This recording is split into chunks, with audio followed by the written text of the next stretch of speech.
Thank you, Mr Deputy Speaker, and I want to start out by thanking and acknowledging everyone who has served this country who's either in the ADF now or is a veteran.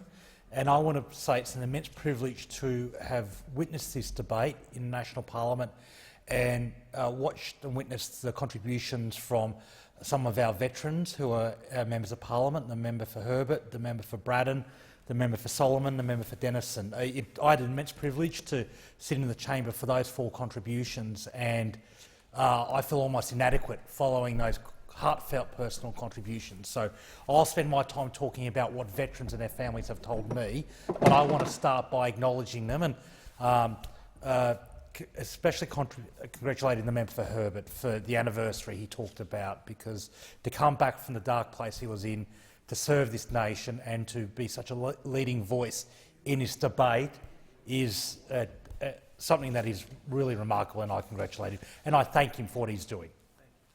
I think that this debate, I only wished all debates in this place could be carried on in the manner of which this debate is being conducted. It is incredibly respectful. Everyone is acknowledging that everyone else contributing to this debate is coming from a good place, that everyone's focus is on how to look after Australia's veterans. And we have a disagreement, and I'll talk about that disagreement in a minute, about whether we should begin with a standing commissioner or a royal commission. And that's a fairly significant difference of opinion, but we've seen no over-the-top rhetoric. We've shown no disrespect to the other side. It's a genuine acknowledgement that people have different opinions about what should be done. And I think this debate is really Parliament at its best. But there is a significant issue here. Obviously, suicide in this country, one suicide is one too many, and one suicide of a veteran is obviously an order of magnitude more difficult for us to canvass. And the stats, without turning to clinical numbers, are that in 2018 there were 33 veteran suicides, and between 2001 and 2018 there were 465, and they're the only ones that are recorded. There are many, many more veteran suicides. The rate of homelessness amongst veterans is 5 times the national average.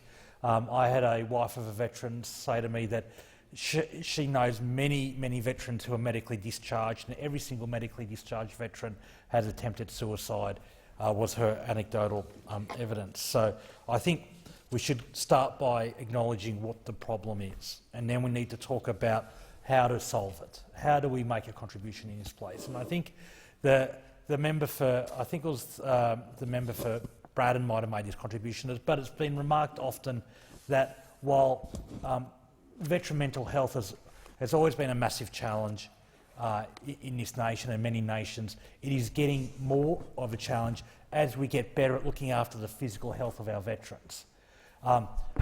Combatants who would have died had they suffered a blast in World War II, the Vietnam War, or even Gulf War Mark I, are now surviving thanks to the great advances in military medical approaches and technology.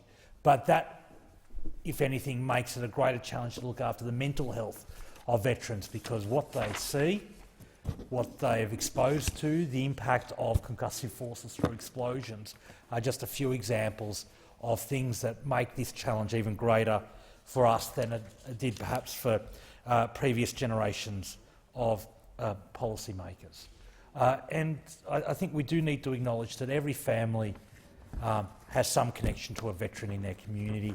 Every family sees this challenge in different ways, from World War II veterans who came back from POW camps, unable to talk about their experience, unable to really communicate what they saw, to modern veterans from the recent wars. That now we have more veterans from Afghanistan and Gulf War Mark II than we did from Vietnam, for example. Look, this legislation is important, and I acknowledge that it seeks to help solve a problem, but I do disagree with the basic contention that a standing commissioner is the best approach to this process. My firm view is we need a wide-ranging and well-resourced Royal Commission to look at the myriad of issues to then guide and inform the establishment of a standing commissioner, if that's what the Royal Commission recommends. Because the truth is that the standing commissioner recommended in this bill, or established in this bill, does not have the same powers as a Royal Commission. It does not have the same powers. In fact, the budget embodied in this legislation is half the budget of the average Royal Commission, just to give an indication of the different range of resources that are allocated to this problem. The Commissioner is not independent. They're part of the Attorney-General's Department, which obviously makes it more challenging for them to really get to the nub of problems, in particular government departments and the way government departments serve our veterans. And as other people have remarked, some people think there's a fundamental conflict between having a serving ADF officer or a reserve officer fulfil that function, and that is no reflection on the nominated commissioner. Absolutely not. It's merely the status of someone from the ADF whose task, quite frankly, is to look at how the ADF treats veterans, both serving veterans and people who've left the ADF. And then finally, a standing commissioner, as constructed in this legislation, does not have the range of inquisitive powers that a Royal Commissioner does, to get to the myriad of issues that make our veterans' lives so much harder, that make our veterans' lives so challenging. And I want to go to that with some detail. I met at a mobile office I held last Friday in Lake Manamoora on the northern Central Coast, the wife of a veteran who came to me to highlight all the challenges she and her family face because of the myriad issues returned veterans have. Her husband was medically discharged as completely, totally and permanently incapacitated. He has the gold TPI card, and she just highlighted some of the issues that they face. For example, they're not just about DVA, and I think this is the key point she was making. So any reform, any legislation that's focused on how the Department of Veterans Affairs treats veterans will miss the other issues. So she gave some examples. For example, around home care, that access to home care for families of veterans is limited and very bureaucratic.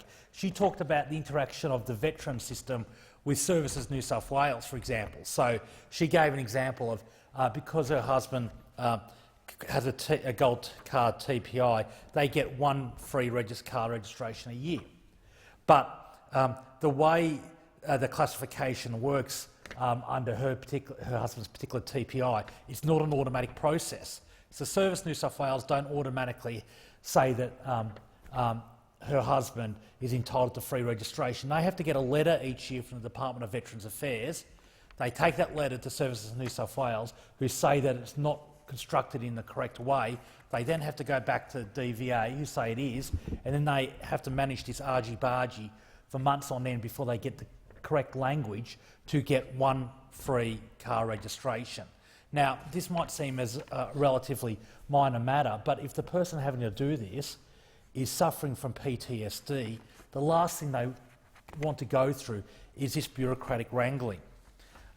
Other examples from this particular meeting I had was with psychiatrists. Obviously, if you've got PTSD and you're under a TPI, you've got access to psychiatric assistance. But the challenge in Newcastle Central Coast area is that there are no psychiatrists taking on new patients on the coast or in Newcastle. So there's a huge issue about access to the mental health support. The person I had the meeting with also made the point that often, even if you've got a gold card, the rates that the gold card pays health professionals is well under what they ask for normal consultations. So she was making the point that these health professionals really assist gold TPI recipients as a matter of giving something back to the nation. And look, that's good. We should applaud that, but I think we should fix this by actually just paying appropriate commercial rates so those health professionals can get that support. Another example is obviously the vexed and challenging issue of child support, where many veterans go through a really entrenched process to get access to lump sum payments, and then when that lump sum payment is paid, comes into the child support system. And that's not a reflection on the really important system that child support plays in this country in supporting kids and families. But she was just making the point that the Child Support Agency is not used to dealing with one-off lump sum payments, particularly for veterans who've received a TPI settlement. And so that just adds to the stress, it adds to the pressure on someone who is suffering from PTSD, and just going through that process just makes it worse. Another example, for example, within DVA. So DVA is now providing assistance for service dogs. That's a great thing. I think everyone recognises the power of service dogs to really improve the mental health of returned veterans. The issue is that they will only pay for training if the dog is provided through the Department of Veterans Affairs.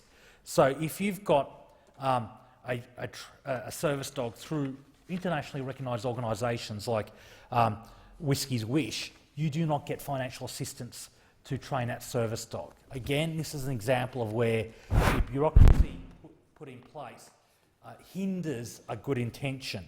Mail redirection. And I'm sorry to go into the minutiae, but I think this is really important for someone who's not a veteran to say, I've heard from veterans and their families. Mail redirection. A veteran on the TPI gets one free mail redirection, but if it has the wife's name on it, if it's a male, if they're married, it's not free. So how does that, in effect, actually provide a service? So these are all sorts of issues that I think just exacerbate the challenge for veterans in this country. I met with a mum of an SAS veteran. This mum is a school teacher in my electorate. Her son served this country in the SAS, which is obviously the arm of the ADF, the Army, that's seen probably the most intense and traumatic service. He suffers from PTSD, and that trauma is so great that he cannot live in this country. He just can't. Everything in this country reminds him of his service and his trauma. So he moved overseas. And the Department of Veterans Affairs, as part of his support, pays for mental health counselling.